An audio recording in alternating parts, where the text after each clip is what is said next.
recuperación de su capacidad operativa. Creo que muchas veces se piensa que comprando más equipamiento, más armamento, se puede modernizar. Hay otras formas de modernización tecnológica que creo que vamos a tratar de aplicar, pero primero tendría que tener todo un diagnóstico que hasta dónde se ha llegado, porque cada instituto hizo un plan. Existe el plan Bronexi para el ejército, igual un plan para la marina, un plan para la aviación. Entonces, ¿hasta qué punto han avanzado en esos planes? ¿Cuáles han sido los problemas que se le han presentado en la ejecución de esos planes? ¿Qué pasa con el núcleo básico de defensa? Etcétera, etcétera. El problema del BRAE también hay que analizarlo. El problema del BRAE, creemos que se deben dar metas precisas para terminar con ese problema. No podemos estar indefinidamente con el problema del BRAE, hay que tratar de eliminarlo. Entonces, hay temas interesantes y hay que incluir la variable tecnológica fundamentalmente. ¿Tecnología que podría proveer quizás Rusia? No, tecnología que podemos proveer y hacer nosotros mismos. ¿Usted cree que, por ejemplo, no podemos hacer radares para la interdicción aérea? Lo digo porque Alexis, el hermano menor del presidente electo Ollanta Humala, había estado en Rusia, había tenido conversaciones con armamentos. No tiene nada que hacer. Es un tema zanjado, es un tema que no fue autorizado, y los que conocen este tipo de cosas saben muy bien que un proceso de adquisiciones soviéticas, por ejemplo, tardan casi un año en poder concretizarse, así que si no se han abierto los canales oficiales nada se puede hacer. Pero en el tema de tecnología no tendría nada de raro que fuera ruso, que fuera norteamericano, si cumple con las especificaciones que nosotros queremos. Claro. Nosotros queremos, por ejemplo, también un satélite para controlar toda la zona del BRAE, para controlar todas las zonas de narcotráfico, para controlar todas las rutas. Eso es más barato que como se hace actualmente. Tenemos también un proyecto de hacer un cohete de largo alcance que también ya acá se comenzó a realizar. Tenemos que impulsar el desarrollo tecnológico. Tenemos que repotenciar a nuestro CIMA. Pagarles mejor, ¿no? También a... Y pagarles mejor a los oficiales y a todo el personal militar en general. Porque si nosotros encontramos en nuestro gobierno una asignación diaria de 2,70 soles para desayuno, almuerzo y comida, menos que lo que se paga un preso, y nosotros lo dejamos en 6,50, ¿no? Entonces, ¿cómo podríamos nosotros decir que eso sirve para desayuno, almuerzo y comida? Cuando nosotros lo hemos subido, se ha aumentado significativamente las calorías que se le da al soldado. ¿Considera que los aumentos, por ejemplo, para las Fuerzas Armadas, para los que trabajan en las Fuerzas Armadas, tiene que tener relación con la disponibilidad, por ejemplo, de la caja fiscal? ¿Tiene que ver con la caja fiscal? Todo el equipamiento. No podemos ser un país de la caja de pensiones moderno, con unas Fuerzas Armadas en harapos, o no podemos ser un país pobre y tener unas Fuerzas Armadas modernas, porque ambos están relacionados. Nosotros en el tema del sistema de pensiones y sistema de remuneraciones creemos que se ha maltratado a la Fuerza Armada. Se ha maltratado con los últimos dispositivos que presentó el ministro de Defensa. El ministro de Defensa presentó un dispositivo y la forma como lo hizo ofendió a las Fuerzas Armadas. Ni siquiera consultó a los altos mandos, porque dijo que él no tenía que hablar con generales ni almirantes, y mucho menos decir que solamente le hablaba de comandantes para abajo, rompiendo la institucionalidad de las Fuerzas Armadas, vulnerando los principios básicos de la disciplina militar, como son la jerarquía, y creo que eso fue un daño grave que se les dio a las Fuerzas Armadas. No sé con qué intención, pero han trabajado 4 comisiones durante este gobierno para diseñar un sistema de remuneraciones y pensiones. Creo que ahí está la solución, se buscará la más apropiada, y yo les aseguro de que tenemos que ser equilibrados, justos, cuidar la caja fiscal, que no afecte las principales variables macroeconómicas, que no lo va a afectar, como los diferentes proyectos que se han presentado al Ejecutivo en este gobierno, en la cual se demostraba que sí se podía hacer. La caja de pensión también, ¿no? La caja de pensión renovable. No es nada extraño. Todos los países del área los tienen. Es por la naturaleza misma de las funciones de la Fuerza Armada. Entonces, la caja de pensiones militar policial, para que usted tenga una idea, fue la primera AFP que se creó en el Perú. Nosotros nos adelantamos 30 años. Desgraciadamente, en la década del 70, nosotros fuimos más modernos que la sociedad misma que nos acogía. ¿Por qué? Porque la sociedad no avanzaba al ritmo que avanzó la Fuerza Armada en esa oportunidad.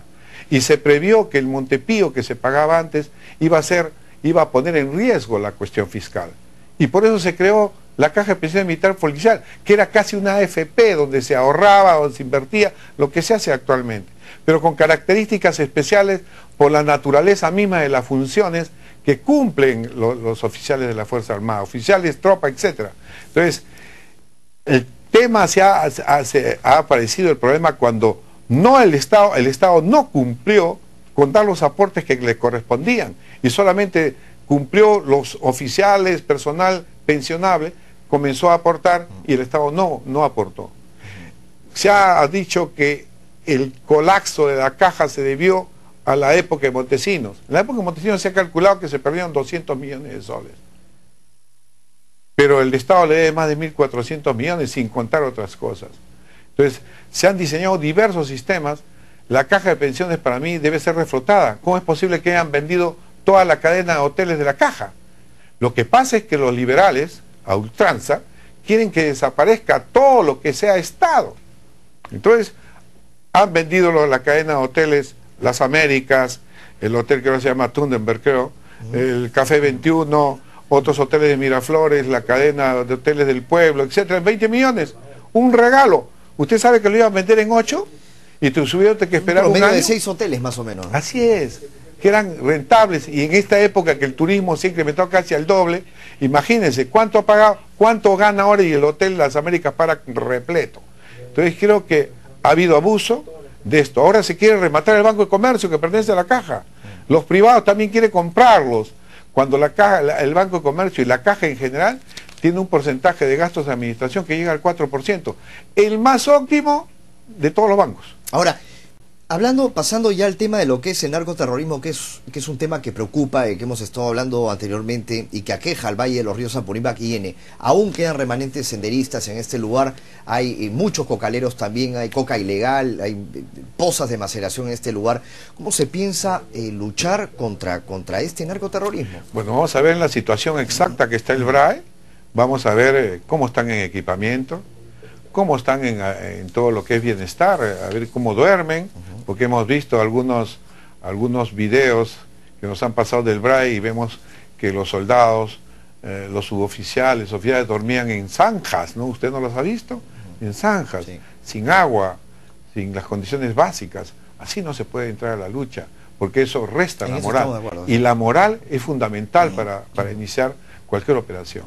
Nosotros creemos que debemos concentrar la operación en el BRAE, que se ponga metas precisas a los comandos que están conduciendo estas operaciones, porque la operación no solamente es militar, también es en los otros campos. Creemos que poniendo metas cuantificables, medibles, podemos acabar con estos remanentes, quedarán unos cuantos, pero debemos dejar el BRAE limpio.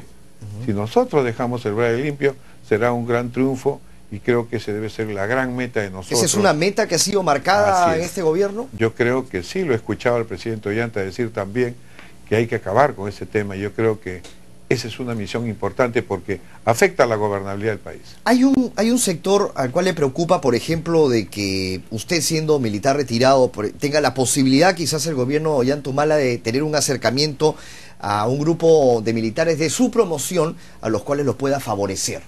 ¿Usted cree que el presidente electo Ollantumala vaya a favorecer a un grupo? No, cometeríamos el mismo error que se cometió la década pasada. Montesinos con su promoción y todo esto. El tema es que debemos cuidar mucho la institucionalidad de la Fuerza Armada. La Fuerza Armada se rige por sus propios reglamentos, por la ley, sus leyes orgánicas, etc. Si respetamos escrupulosamente esto, si no tenemos la tentación de cooptar a los oficiales, etc., no habrá problema. Si el problema es tener oficiales en actividad que puedan aplaudir los actos de gobierno o puedan criticar los actos del gobierno, un oficial en actividad estaría violando el principio de no deliberancia. La no deliberancia es no aplaudir los actos de un gobierno, porque la Fuerza Armada, ni aplaudirlos ni criticarlos, porque la Fuerza Armada es de todos los peruanos. La Fuerza Armada no tiene color político. La Fuerza Armada es de todos nosotros y por lo tanto no puede tomar posición. ¿Qué opina de los demás compañeros suyos del gabinete, de los ministros que han sido nombrados por el presidente electo? ¿Los conoce a cada uno de ellos? ¿Ha podido conversar con ellos? Conozco a algunos y me parecen personas dignísimas, como Herrera Descalzi, como el señor Roncayolo, el mismo Semi Lerner, son personas decentes, que debemos lograr un gabinete decente, que la población sienta que está en buenas manos, que no va a haber, que va a tratar de eliminar la corrupción por donde sea que aparezca, que van a hacer planes sensatos, que van a dar una mayor inclusión social, porque eso es lo que todo el mundo pide, de izquierda, de derechas o de centro. Todo el mundo pide un gobierno en el cual el crecimiento alcance a los más necesitados, y creo que en eso estamos de acuerdo todos, y no necesita ser ni comunista, ni derechista, ni mucho menos. Necesitamos ser justos. Estamos de acuerdo en el impuesto a las sobreganancias, estamos de acuerdo en muchos temas que se ha coincidido cuando Ollanta ha combinado hacia el centro. Usted había dicho que el Ministerio de Defensa estuvo por muchos años como piñata de muchos sectores. ¿A qué sectores se refería? ¿O habíamos hablado anteriormente? No, es que ha estado como piñata en el sentido de que hemos atropellado frecuentemente a las instituciones armadas. Se cometieron errores en la década pasada, pero no fue culpa de la... en la década pasada se refiere a... Me refiero a la década de Montesinos, Ajá, de Fujimori, pero no fue pues se cometieron algunos errores y cometieron los comandos. ¿Se han cometido errores Entonces, en esta también con Jaime Torne? Pero la oficialidad... Sí. ¿Se han cometido errores con Jaime Torne? Se ha cometido error en el sentido de haber ofendido a las Fuerzas Armadas. Las Fuerzas Armadas son de toda la nación. No puede decir yo no hablo con generales, de almirantes, de un tono despectivo. Debe conservar las formas. Para nosotros es muy importante las formas. Nos hemos educado de esa manera. Nosotros creemos en un proyecto nacional, creemos en una serie de cosas. Cuando digo que es piñata, es que comienzan a pensar que las Fuerzas Armadas son abusivas, que las Fuerzas Armadas... ¿Ustedes saben cuántos oficiales hay enjuiciados porque quisieron conservar la paz o la democracia en el país? Ustedes saben, por ejemplo, que el problema de desborde social que hubo en Puno, murió un soldado que fue acorralado, hirió, como muchos soldados han muerto. Se produjo la muerte de un ciudadano y ahora están enjuiciados todo el batallón por la famosa autoría mediata. El comandante estaba tomando desayuno probablemente y el soldado tuvo eso y están enjuiciados desde el comandante hasta el cocinero. Es un abuso. Entonces hemos tenido errores, pero si han habido golpes militares, no ha sido por culpa de los mismos militares ni de la oficialidad. No sé si le